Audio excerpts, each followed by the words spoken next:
ये रेस सिर्फ जीडीपी की नहीं है, माइंडसेट की है। जी हाँ, मैं बात कर रहा हूँ दुनिया के सेकंड लार्जेस्ट इकोनॉमी वाले देश चाइना की और दुनिया के सबसे अधिक पॉपुलेशन वाले देश भारत की। इन दोनों के माइंडसेट के बारे में हम आज बात करने वाले हैं। यहाँ के बच्चों से एआई के बारे में पूछा जाए, इंडियन बच्चों के बारे में मतलब बताएं, जो 10th से नीचे है। 10th से ऊपर तो बहुत आदमी बड़ा हो जाता है, लगभग 16 साल का हो जाता है, ठीक है। 10th में जाते जाते 16 साल का हो जाता है, लेकिन उससे पहले की बात करें हम तो एआई के बारे में पूछा जाए तो 90 से 95% बच्चों को एआई के बारे में कुछ भी नहीं पता। यहाँ तक ये नहीं पता कि एआई होता क्या है। एआई तो होता क्या वो छोड़िए, एआई का फुल फॉर्म नहीं पता है। यहाँ मैं उसी देश का बात कर रहा हूँ, भारत। और वही बात कर रहे हम चाइना की, तो क्या कंपेरिजन चाइना से। वहाँ का जीडीपी हाई तो है ही, साथ साथ वहाँ पे एजुकेशन सिस्टम इतना तगड़ा है, इतना तगड़ा कि हम आपको बता नहीं सकते हैं कितना तगड़ा है। वो देश हमारे देश से 2 साल बाद आज़ाद हुआ है, यानी कि हमारा देश 1947 में आज़ाद हुआ है और वो 1949 में आज़ाद हुआ है। 2 साल बाद आज़ाद होने के बावजूद भी आज हमारे भारत देश से लगभग 20 साल से भी ज़्यादा आगे है वो। ये कहना गलत नहीं होगा कि चाइना आज फ्यूचर में जी रहा है। यहाँ के बच्चा मतलब अलग ही तरीका से पढ़ता है, उसके गार्जियन हो गए, उसके टीचर हो गए, सब प्रेशर देते हैं। उसके माता पिता उनको बोल रहे हैं सोशल मीडिया पे रील बनाने के लिए, वो भी अश्लील वाला। और चाइना के बच्चे वो डेवलप कर रहे हैं, वो एआई पढ़ रहे हैं। चाइना के लगभग हर स्कूल में एआई को पढ़ाना कंपलसरी कर दिया गया है। और हमारे भारत में आज भी वही अकबर यह था, बीरबल वो था, ताजमहल किसने बनवाया। हालांकि ताजमहल जो बनवाया वो अलग बात है, लेकिन ये क्या होगा, a+b का होल स्क्वायर। आज तक अपने लाइफ में भी कभी देखे हैं कि a+b का होल स्क्वायर का उपयोग पड़ा हो? फिर भी हमें वो चीज़ मार मार कर पीट कर रटाया गया है। क्यों?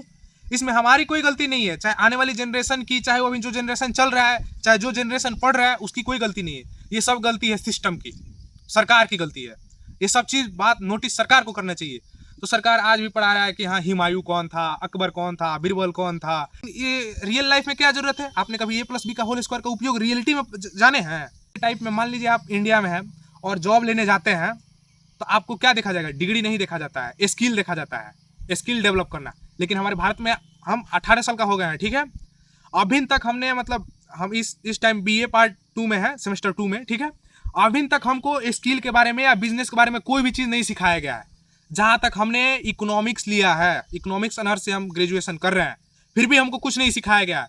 वहीं चाइना में पढ़ाई के साथ साथ स्किल भी सिखाया जाता है। और हमारे भारत में क्या सिखाया जाता है? हमारे भारत में तो सिखाना तो दूर का बात, बच्चों को अच्छी तरह से पढ़ाया भी नहीं जाता है। जैसे हम ही सेमेस्टर 2 में है, अभी तक हम सिर्फ एग्जाम देने ही इस कॉलेज में गए हैं। हम कंपेरिजन किससे कर रहे हैं? चाइना से, जहाँ के बच्चों को स्किल भी सिखाया जाता है, उनको एजुकेट भी किया जाता है, उनको पढ़ाया भी जाता है। और हमारे भारत में कुछ नहीं किया जाता। बस ने एक चीज देखा होगा, जो 9वीं फेल है उसको एजुकेशन मिनिस्टर बना दिया जाता है, और वहीं सरकारी स्कूल टूट रहा है, गिर रहा है, बच्चों पे गिर रहा है, जिससे बच्चों का मौत हो रहा है। ऐसे एजुकेशन सिस्टम बदलेगा, ऐसे हम लोग दूसरे देश की बराबरी कर पाएंगे? एक तो जीडीपी में पीछे हैं ही लोग।